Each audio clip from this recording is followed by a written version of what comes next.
Good afternoon, folks. Tonight, this afternoon's topic B. Okay, I'm going to do a little narrative about pain. Okay, we're talking pain inside about everybody's bodies, arthritis pain, general pain. I'm going to do. I have a little essay I made. So here we go with the presentation for B. Please enjoy. The long story of living inside a body that hurts. Pain rarely announces itself with drama. It doesn't crash through the door or demand attention the way a crisis does.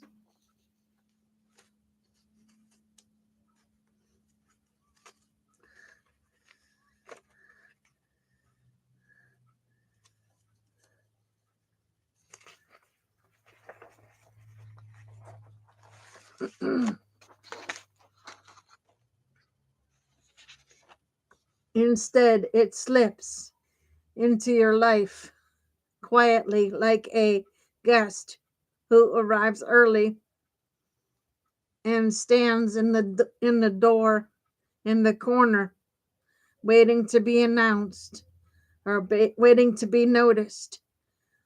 That's how your back and neck pain begin not with a single moment but with a slow accumulation of strain, posture, time, and weight of everything you carry. At first, it was easy to dismiss a tightness after a long day, a pinch when you turned your head too quickly, a heaviness in your lower back when you stood at the sink washing dishes. You stretched, you shifted. You told yourself it was nothing. You were busy. You were needed. You didn't have time to negotiate with discomfort.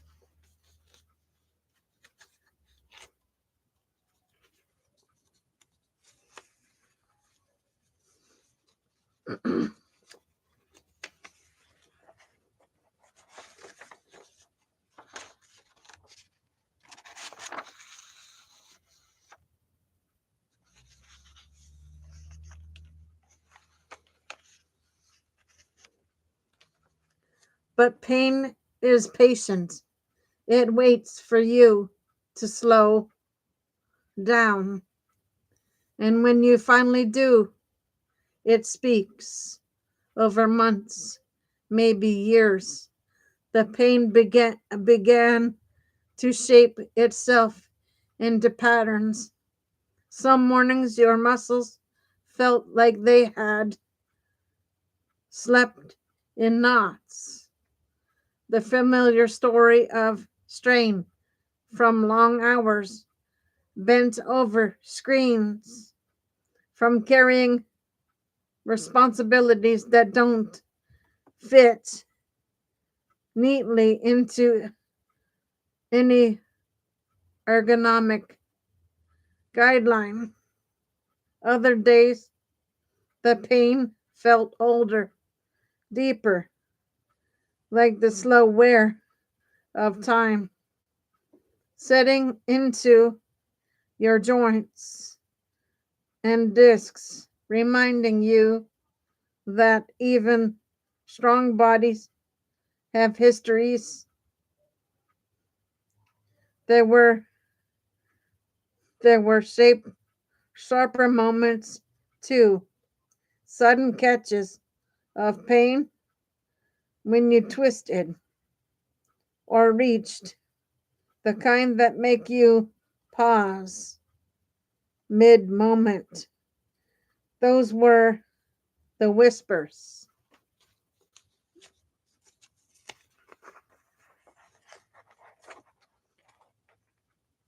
of irritated joints or ligaments.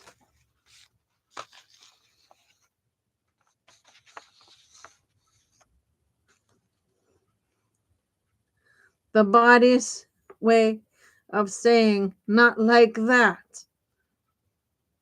And then there were the days when the pain radiated. A line a line of electric a line of electricity down an arm or leg, unmistakable in its clarity. That was the voice of a crowded nerve asking for space, asking to be heard.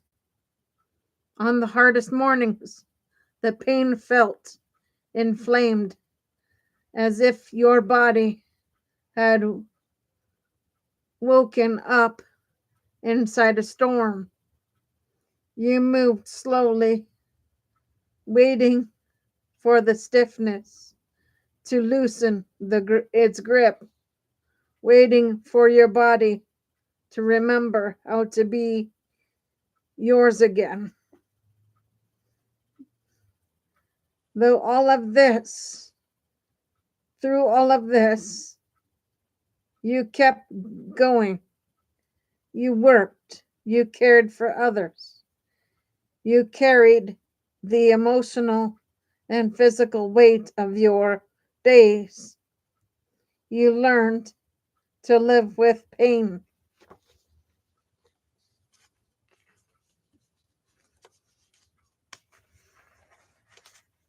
Without letting it define you.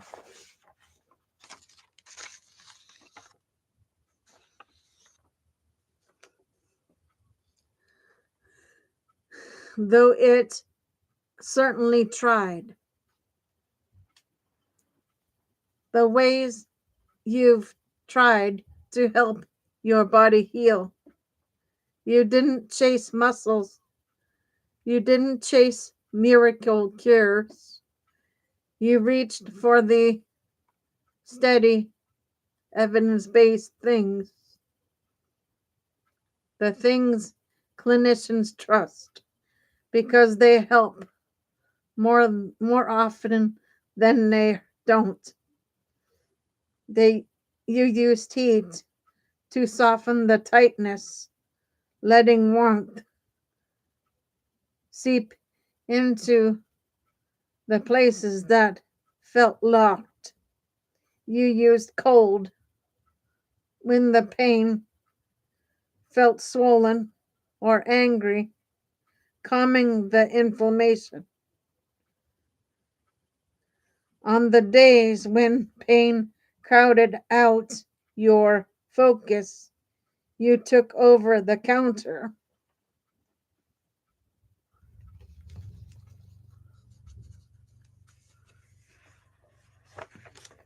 Medicine, general inflammation only, not to ease the pain, but to make room for movement. You walked, you stretched, you practiced gentle exercise because you knew that stillness can make pain louder. You worked on posture, raising screens, adjusting chairs, refusing to let your spine collapse into the shape of your fatigue. You sought physical therapy, learning how to strengthen the muscles that hold you upright, how to move in ways that protect rather than provoke. You let others help massage to loosen knots, acupuncture to quiet tension.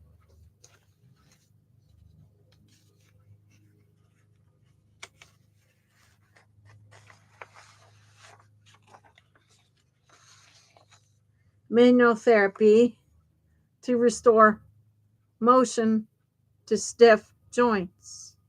You practice stress reduction because you know better than most that the spine carries emotional weight as surely as physical weight.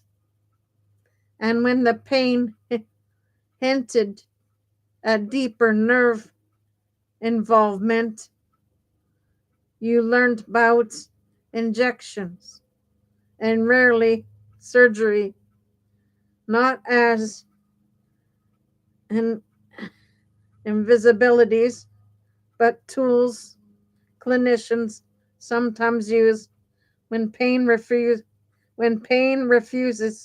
to yield. Through all of it, you stayed present with your body. You didn't abandon it. You didn't ignore it. You treated it like something worth tending.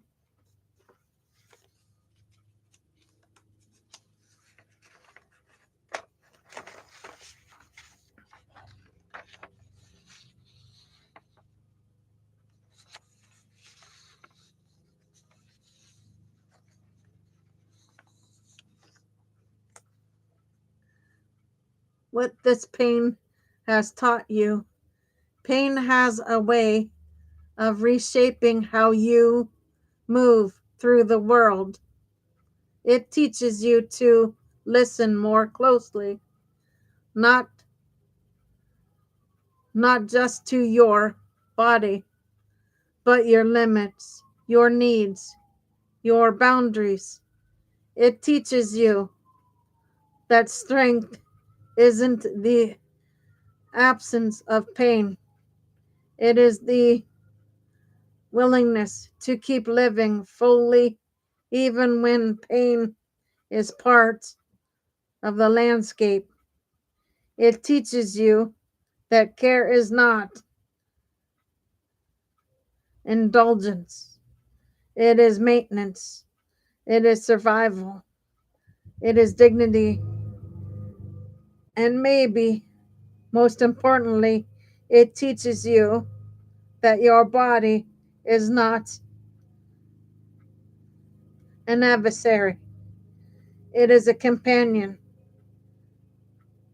Imperfect aging, sometimes overwhelmed, but still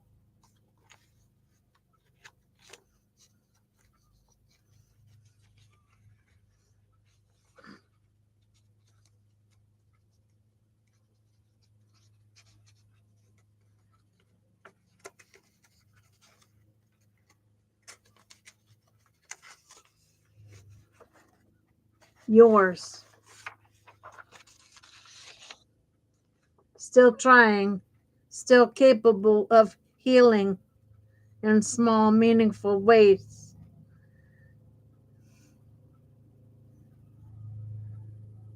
Okay, guys, here's the second part of B. When pain becomes a policy, when, be- when pain becomes a narrative about the systems that shape suffering,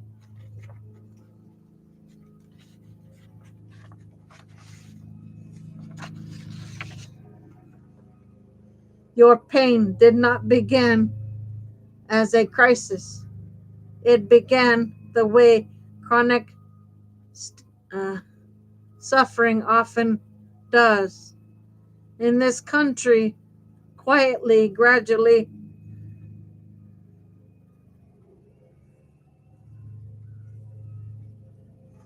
most politely, a stiffness in the morning, a tug at the base of your neck after a long day, a heaviest in your lower back, when when you stood too long.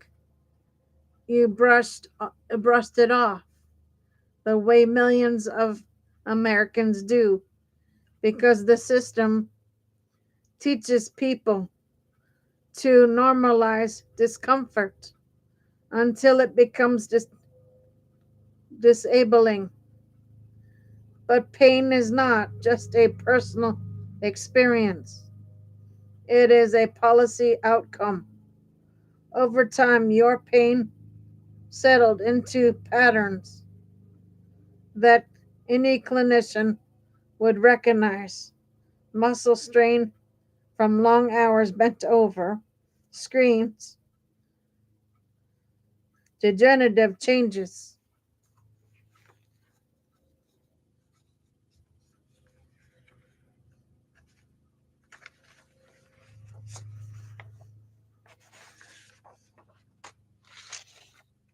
accelerated by aging, stress, and limited access to preventative care, nerve compression shaped by the ergonomics of modern work, and the inflammation that thrives in bodies pushed beyond their limits. Your pain is not an anomaly. It is a data point in a national trend. Back and neck pain are among the leading causes of disability in the United States. They drive loss, productivity, opioid prescribing, emergency department visits, and billions in healthcare spending. Yet the system remains designed to treat pain episodically, reactively, reactively, and often ineffectively, focusing on procedures rather than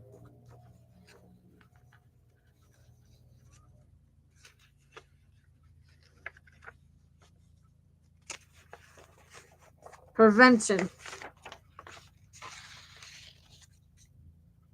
on short visits rather than long conversations, on symptom suppression rather than structural change. Your story is a micro microism of a larger policy failure. We have built a healthcare system that waits for people to break before before it offers help. The work you've done and the work the system should do. You reached for tools available to you: heat and cold, gentle exercise and posture correction, physical therapy when you could access it, massage and acupuncture when coverage allowed, manual therapy when it was available,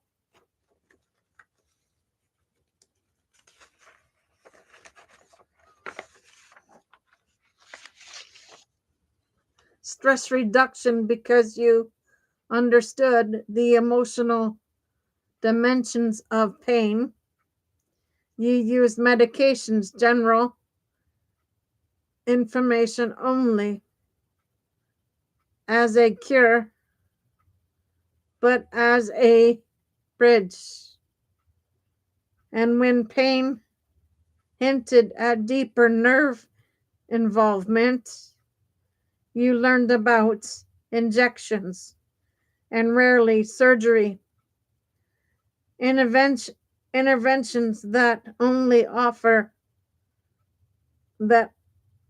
are only that are often easier to access than preventative care.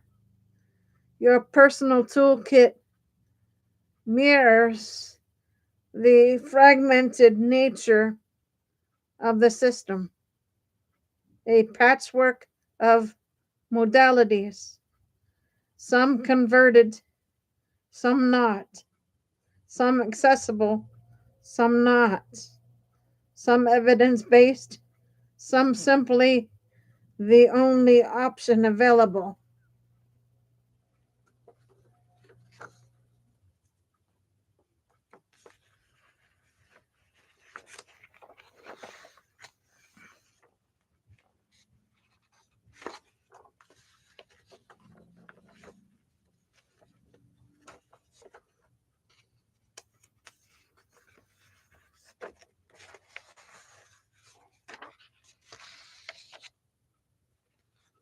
In palliative care, we call this the work of living, but in policy, we call it the burden of inadequate infrastructure. What your pain reveals about the system.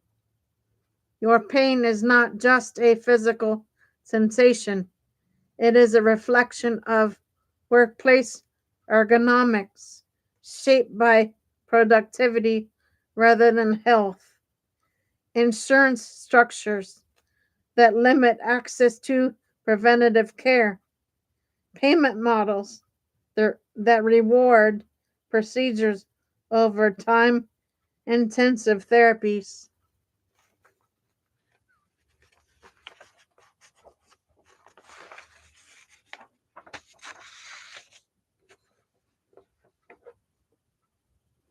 A workforce shortage in physical therapy, pain management, and primary care, a cultural expectation that people should endure pain quietly, a public health system that treats chronic pain as an individual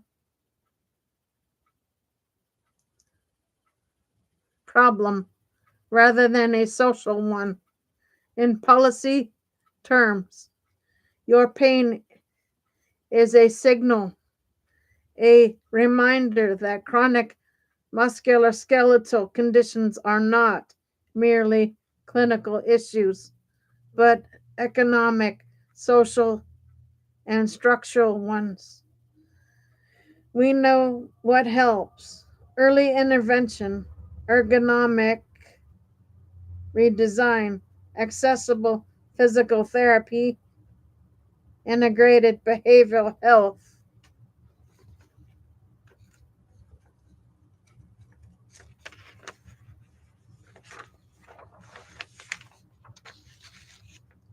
Community based exercise programs and payment models that reward prevention. But these interventions require political will, funding, and a shift in how we value long term health. Your pain is not a failure of your body. It is a failure of the systems meant to support it. A call for policy that honors the body. A humane pain policy would recognize that suffering is not just a symptom, it is a social detriment. It would invest in prevention, accessibility, and equity. It would treat chronic pain not as an inconvenience, but as a public health priority.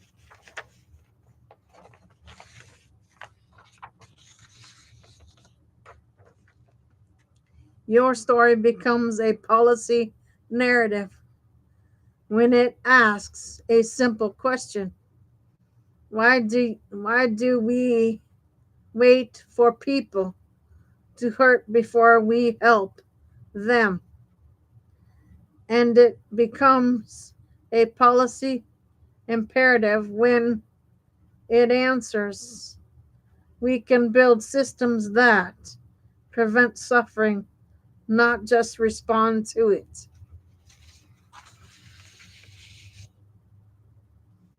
Okay, guys, that is your B for now.